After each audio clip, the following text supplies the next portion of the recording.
Well, we have a lot to begin with this morning, including the TikTok under the microscope. Congress is pushing to make major changes, possibly even an outright ban. It's a move that could impact millions of Americans. So today, TikTok CEO will appear before lawmakers at the Capitol to defend his company from accusations that the Chinese-owned app is a pawn of that country's communist leadership.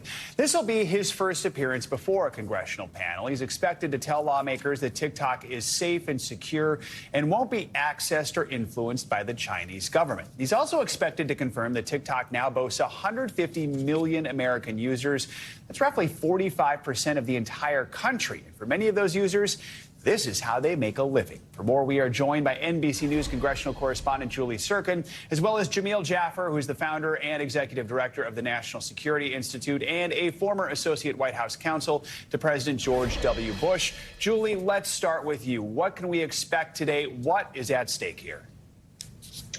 Well, good morning, Joe. Look, this is going to be a marathon hearing, nearly 4.5 hours. There are 50 members on the Republican-led Energy and Commerce Committee. And look, the TikTok CEO is going to be in the hot seat because there are a lot of themes here, from national security to how these TikTok influencers make a living on this platform. Fortunately for the CEO, the influencers descended on the Capitol yesterday, making largely the case for him. We heard from so many of them saying that they are small businesses, their livelihoods rely on this app. We heard from others also talking about the political organizing that happens on the app, the community that they're finding there. But in the end, there is bipartisan opposition from Democrats and Republicans to the app. Already half the states in the country have posed some restrictions on government phones, especially now we know there is a bill that is supported by top high-ranking Democrats on intelligence panels to outright ban the platform altogether. And the CEO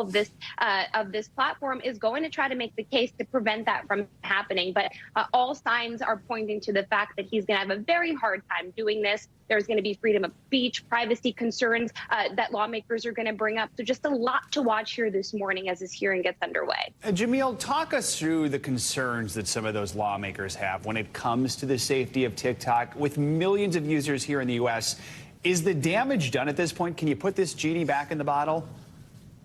Well, look, obviously, as more people start to adopt TikTok and use it, and new users come on board, their data may be exposed to the Chinese. The core concern about TikTok is that this tremendous amount of user data that app collects. And while, look, TikTok says that today their app doesn't collect this type of data or that type of data, there's largely an admission that over the long run of TikTok's history, it has collected a tremendous amount of information of U.S. users, including location and user groups and the like, and has shared that with employees of TikTok in China and potentially is accessible to the Chinese government. As a result, that concern about all this user data going to China being accessible to the government is the biggest concern with TikTok. And then on top of that, Joe, of course, is the concern about Chinese manipulation of the data that's on TikTok and the information that's being conveyed, including potential misinformation and disinformation in the political sphere. So, Julie, we've talked about the security issues, we've talked about the financial issues, but let's be clear, this is Washington. There is a political aspect to all this. We know there's concern from Democrats that banning TikTok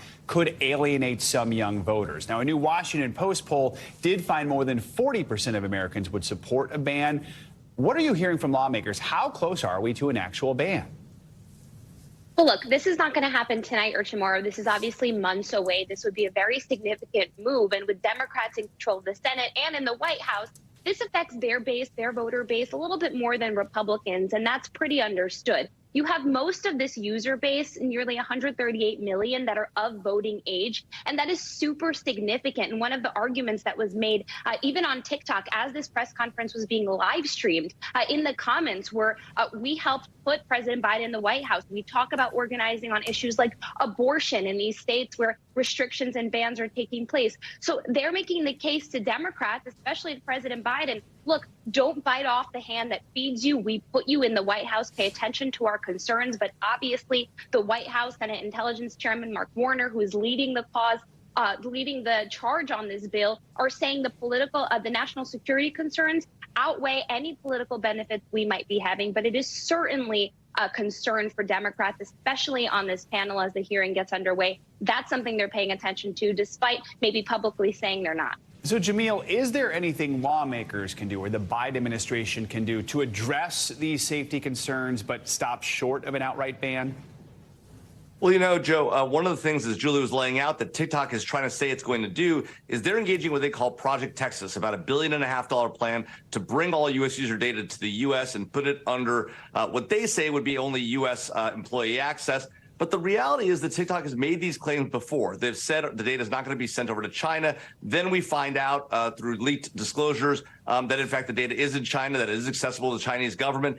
And the fact of the matter is that TikTok's parent company, ByteDance, remains susceptible to Chinese government pressure and Chinese government influence and the laws in China. So even though TikTok may have a separate subsidiary and the data here in the U.S., there's still a very real possibility and a very significant concern amongst U.S. consumers and lawmakers that American data is going to end up in the hands of the Chinese government, which has, by the way, already stolen tremendous amounts of U.S. user data, whether we're talking about hacks against credit card rating companies, financial institutions, hotels, or the U.S. OPM database with all that security clearance information in it. Huge story today. Julie Sirkin and Jamil Jaffer, thank you for kicking us off this hour. Thanks for watching our YouTube channel. Follow today's top stories and breaking news by downloading the NBC News app.